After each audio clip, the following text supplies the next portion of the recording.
Vamos lá, então, gente. Então, ó, vamos conversar um pouquinho, então, agora, a respeito desse grupo entre 2 e 6 anos. Essa faixa etária para a gente, ela é fundamental.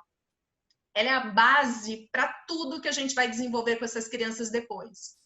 Nesse momento, olha só, a criança veio lá da fase motora rudimentar, daqueles movimentos que eu falei para vocês que qualquer criança vai realizar, né? Então, são aqueles movimentos, controle de cabeça, controle do tronco, rolar lateral, sentar, colocar-se ereto, alcançar, agarrar e soltar, arrastar, engatinhar e andar. Então, todas as crianças vão apresentar isso.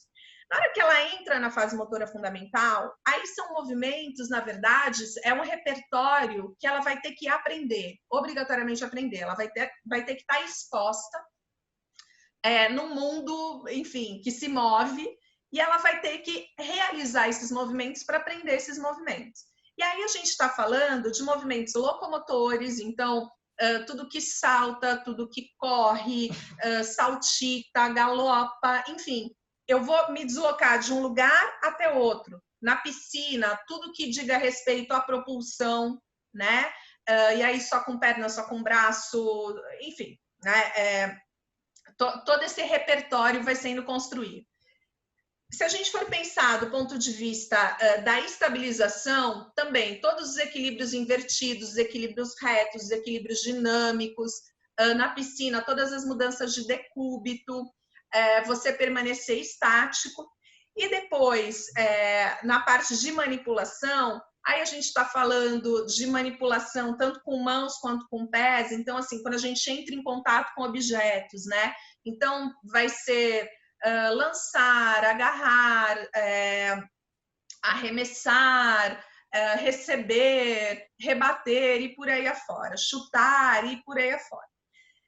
Tudo isso, gente, a gente vai chamar de construção de repertório motor. Então, a gente adora falar, né? Ah, vamos construir o repertório motor e tal, mas, de verdade, assim, o que é isso?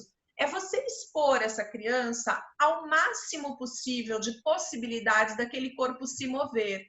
Porque é como, se a gente fosse fazer uma analogia com a alfabetização,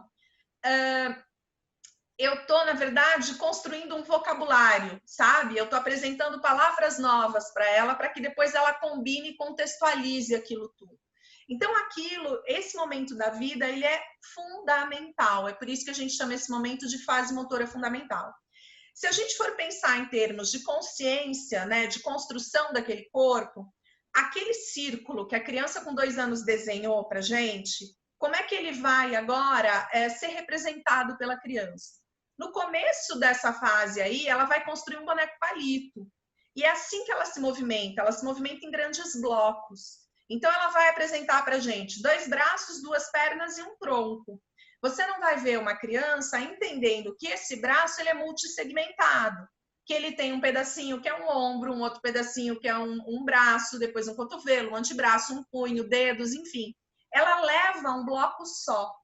E é interessante vocês observarem como os adultos, na hora que a gente está ensinando para esses adultos um movimento novo, o que eles fazem? Eles levam um bloco só.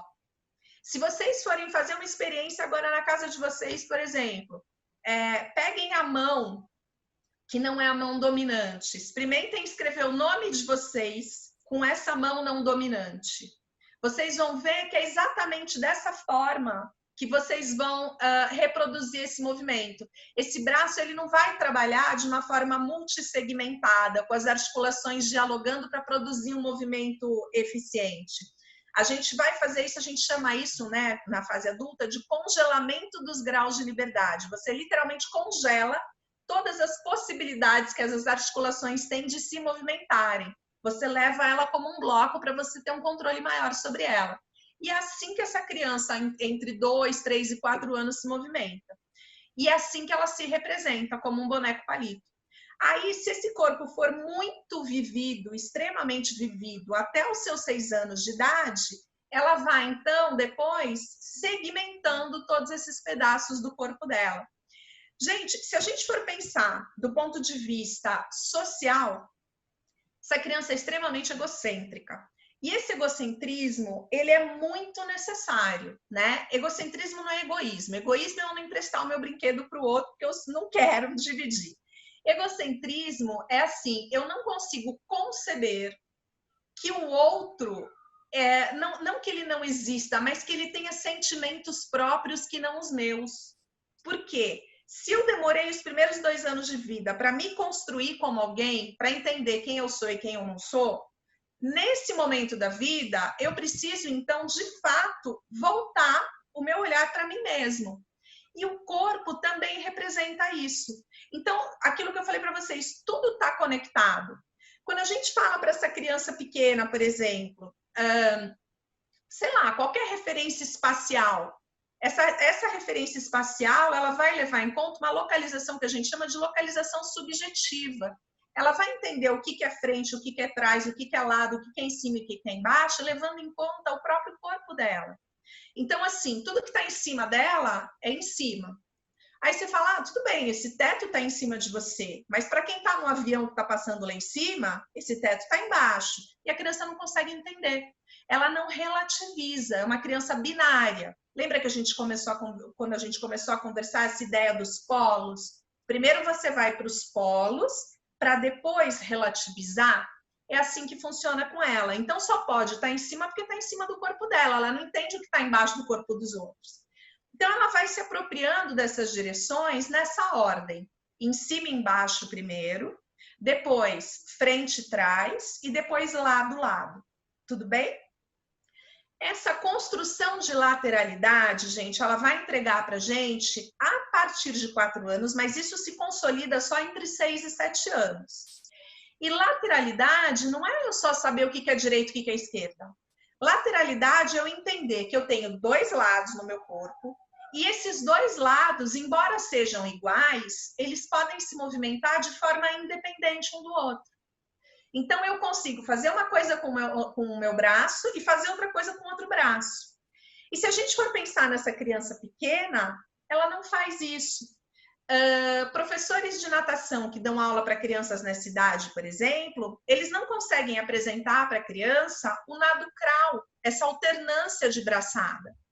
O que a criança faz para resolver essa história? Né? Poxa, se eu não consigo colocar um braço na frente e outro atrás o tempo inteiro, ela faz uma abraçada. Na hora que essa abraçada encontra com a outra abraçada, aí ela executa a outra abraçada. A gente chama isso, professor de natação, chama isso de pegada dupla. Né? Um braço espera o outro chegar. Isso é porque essa criança ainda não desenvolveu lateralidade. Isso vale para tudo que ela for reproduzir. Então, assim, os lançamentos, a mesma coisa. Pode ver, eles sempre começam primeiro com os 2 braços, só depois que eles vão fazer só um. Mas aí eles têm que fazer com um e o outro braço fica paradinho, né? Eles não conseguem realizar movimentos alternados, enquanto um braço está fazendo uma coisa, outro braço está fazendo outra coisa, com nenhum segmento corporal deles. Isso se consolida lá pelos 6 anos de idade, tá? Então, essa é a construção que vai acontecendo em relação ao corpo dessa criança. E a gente espera que no final dessa fase, esse corpo esteja, na verdade, se muito bem vivido, se esse repertório motor muito bem construído, uma boa biblioteca motora, que aí sim ela consiga entender todos os pedaços que compõem o corpo dela. Nesse momento, gente, ela ainda trabalha com a superfície, tá bom? Porque assim, a criança nessa idade, ela se atém muito a essas informações que ela consegue perceber. E o que ela percebe? Ela percebe aquilo que ela está vendo, né? Esse conceito abstrato, que existem essas coisas que eu não estou vendo, que estão lá dentro do meu corpo, isso tudo, 7, 8 anos, tranquilamente a criança lida com isso. Mas esse nível de abstração, ele é possível mais para frente. Então, essa criança aí, de 2 a 6 anos, a gente chama, né, do ponto de vista cognitivo, de uma criança pré-operatória, quer dizer, ela antecede as operações, então ela está lidando bem com aquilo que está aparente para ela, mas ela não vai lidar bem com aquelas informações que ela não consegue ainda, enfim, né, enxergar. E ela está entrando num nível de inteligência que a gente chama, gente, inteligência simbólica. Então, a inteligência na fase anterior era prática, a inteligência morava no corpo. Agora, a inteligência, ela é simbólica. O símbolo é tudo aquilo que substitui alguma outra coisa. Então, eu falo agora para vocês, cachorro. Se vocês não tiverem um cachorro aí na casa de vocês, vocês conseguem imaginar um cachorro. Mas eu estou falando sem mostrar a imagem de um cachorro, sem que vocês estejam na frente de um cachorro. E como é que vocês conseguem pensar num cachorro? Porque vocês usam esse símbolo que é a minha fala, e aí, a partir desse som, vocês remetem essa imagem desse bicho que tem 4 patas, que abana o rabo e que late. Esse símbolo, a partir do momento que a gente começa a trabalhar com essa inteligência simbólica, a gente começa a fazer uso da fala, que é exatamente essa criança nesse momento de vida. Ela começa, por exemplo, a ser apresentada para os algarismos numéricos. Então, ela não precisa estar com 9 coisas para entender que o número 9 representa aquilo, né? Claro que é assim que a gente vai introduzindo isso para ela. 5 anos, mais ou menos, ela começa a entender que a fala dela, a gente consegue desenhar essa fala, né? Então, que na hora que eu falo A, tem um desenho que representa esse A. E é entre 5, 6 anos, mais ou menos, que ela começa a entender esses símbolos. E aí depois ela vai combinar esses símbolos mais para frente, tá? Então, é assim que a coisa funciona nesse momento. Agora, de novo, como ela está nesse momento onde a aparência é fundamental, a gente demonstra muito para ela. Esse recurso da fala, ela acabou de adquirir, é muito recente. Então, muitas vezes, ele é ineficiente para que ela transfira aquilo para o corpo dela. Ao passo que, se eu demonstro, ela transfere imediatamente. Tudo bem? Então, esses movimentos, eles vão ficando mais plásticos e é assim que a gente se reporta a ela. Se a gente for pensar em termos morais, é um momento que a gente chama de heteronomia moral. Gente, heteronomia moral é um momento que, assim, eu obedeço àquela moral porque eu identifico que existe uma figura de autoridade que está mandando eu fazer aquilo. Mas eu não vou ficar pensando por que aquela regra existe, eu tendo a obedecer. E do ponto de vista das emoções, é uma criança que, assim, ela agora começa a apresentar aquelas emoções secundárias, que são aquelas emoções que já não nasceram comigo, são emoções que eu aprendo. Então, sei lá, empatia, inveja, né? São coisas que eu não nasci com aquilo, que eu vou aprendendo, eu vou construindo esse repertório de emoções. E eu ainda sou muito dependente dessas emoções, mas eu ainda tenho muita dificuldade de entender o que aquela emoção representa. Então, aquilo se manifesta no meu corpo, mas eu tenho dificuldade de interpretar. Eu preciso aí de alguém, na verdade, fazendo essa mediação, dando literalmente esse gabarito para mim, né? Fazendo com que eu pense sobre aquilo. Tudo bem, gente? Acho que assim, a gente chama de primeira infância, alguns autores chamam de segunda infância, mas acho que é isso que eu queria abordar com vocês nesse momento, para depois a gente entrar, então, nesses grupos etários que vocês atendem aí. Tem perguntas? Tem 2 perguntas. Ó, vou fazer aqui para a gente ganhar um pouquinho de tempo, tá, Teruio? Essas 2 aqui. A Tê perguntou aquela hora e está perguntando de novo agora. Quando você começou a falar dessa faixa etária, Cláudia, de 2 a 6, ela pergunta aqui. Então, desculpa que tem uma antes, espera. Então, é nessa fase que a criança não tem medo do novo? Isso é muito legal vocês perguntarem. Olha só, o que acontece? Para a gente ter medo de alguma coisa, a gente tem que ter um histórico negativo com aquela coisa, isso é um motivo, né? Então, puxa, eu tive uma experiência com aquilo, aquela experiência não foi legal, eu vou ter medo de reproduzir aquilo. Nessa fase, a criança tem poucas experiências que não foram legais. E a outra questão é a seguinte, eu preciso processar aquela informação de forma racional. Então, o medo, gente, assim, ele passa para mim uma perspectiva de futuro. Eu tenho medo disso aqui porque eu imagino, eu tenho medo de me aproximar da janela porque eu imagino que eu posso cair lá embaixo. E se eu cair lá embaixo, eu morro. Essa criança nessa idade, ela não trabalha dessa forma, porque ela não lida com essa perspectiva de futuro. Para eu lidar com essa perspectiva de futuro, eu preciso trabalhar simplesmente no campo da abstração. E ela está começando a entrar no campo do símbolo. Então, esse campo desse pensamento abstrato, que a gente chama de pensamento operatório, que é operar aquela informação, quer dizer, eu tenho aquela informação, eu trabalho só do ponto de vista abstrato com ela, eu imagino alguma coisa, ela não faz. tá? Ela trabalha com aquilo que ela conhece, com aquilo que ela vivencia, com aquilo que está presente naquele momento. É por isso que, olha, coloque grades na sua janela, né? Porque senão, sim, ela vai querer viver a experiência literalmente, porque provavelmente ela não teve uma experiência negativa anterior com aquilo, senão ela nem estaria fazendo isso, ela não estaria aqui nesse momento, tá? Então, assim, é uma criança muito interessante para ser trabalhada do ponto de vista motor, aí é uma janela de oportunidade para a gente trabalhar, porque é uma criança que vai ser muito responsiva, ela não vai trazer um medo para você com aquela experiência que a gente vai propor para ela, exceto algumas crianças, que aí são poucos casos, né, que já viveram aquilo e que não foi uma experiência legal. Mais uma pergunta também na Teruyo, ela coloca aqui, então não deveríamos iniciar esportes específicos antes dos 6 anos? Olha só, por que a gente não faz isso, gente? Porque nesse momento, para a gente trabalhar com esportes específicos, eu preciso que essa criança tenha consciência sobre todos os pedaços que compõem esse corpo. Eu preciso que, a partir da informação que eu apresente para ela, que ela transfira essa informação para o corpo dela. Isso é fundamental para ela ter esse controle mesmo, esse controle motor. Essa criança não me entrega isso justamente porque ela ainda não se enxerga assim. Lembra que eu falei para vocês? Como que ela se vê? São dois braços, 2 pernas e um tronco. Para eu trabalhar com esportes específicos, pensem no movimento mais eficiente que vocês, sei lá, no handball, um arremesso do handball.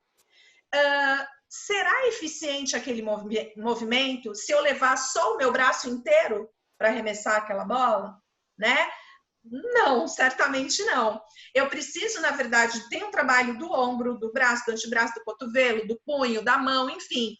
O momento exato que eu faço a flexão desse punho. A criança não te entrega absolutamente nada disso. Ela te leva um bloco inteiro que é um braço, entendeu? Então, assim, se nesse momento da vida ela estiver extremamente exposta a vários tipos de movimento, ela vai construindo essas referências.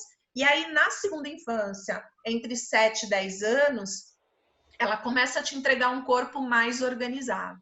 Então, é o momento dela trabalhar, assim, a maior diversidade de habilidades motoras possíveis e imaginárias, mas nada de especializar nesse momento.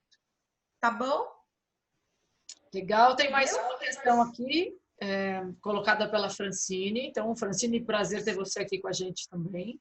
Francine é do vôlei daqui de São Caetano. E ela coloca, é nessa fase a mais delicada, onde se a criança não for exposta a experiências devidas, ela pode ser um adolescente com dificuldades motoras? Exatamente, é isso aí, tá? E aí o que vai acontecer? A criança nunca mais vai aprender? Vai, mas vai te dar um trabalho enorme, porque aquele corpo, você vai receber um corpo muito mais desorganizado, porque é uma adolescente que vai trazer essas referências de medo, então ele vai travar, coisa que a criança pequena não traz, né? É um corpo que foi muito mal vivido, então essa construção de todos esses pedaços que compõem esse corpo, você vai ter que literalmente ajudar ele a fazer, atualizar essas informações para ele, porque ele não teve essa vivência antes. Então, é muito mais difícil de trabalhar com essa criança depois.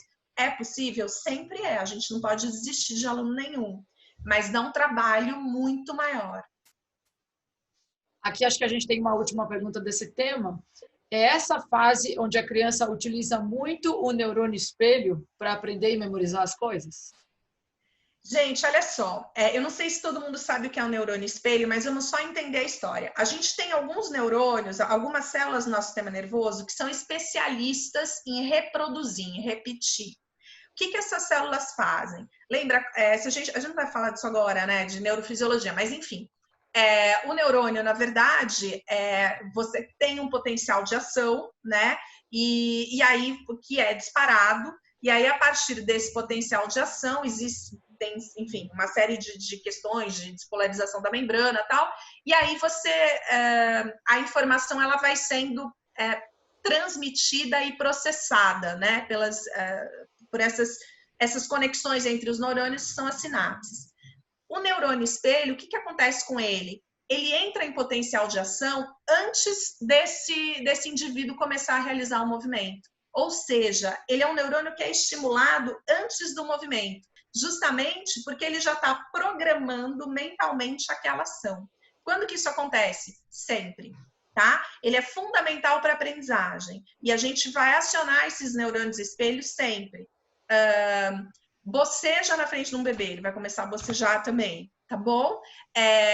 Ele é um processo muito importante para a aprendizagem, essa parte de repetição. Você vai programando mentalmente aquela ação motora com o auxílio desse neurônio espelho. Beleza, e aí os dois comentários muito parecidos aqui, quanto mais esporte praticar nessa fase é melhor. O principal foco dessa fase deve ser a ampliação do acervo motor antes de qualquer especificação, certo? Isso, não é nem quanto mais esporte, é quanto mais movimento, porque quando a gente fala de esporte, a gente sempre pensa em alguma coisa sistematizada, né? E, na verdade, assim, quais são as melhores aulas? São aquelas aulas que trabalham habilidades motoras básicas. Tá? Então, assim, que a criança rola, corre, pula, enfim. Ela vai construindo todo esse repertório aí. Tá bom?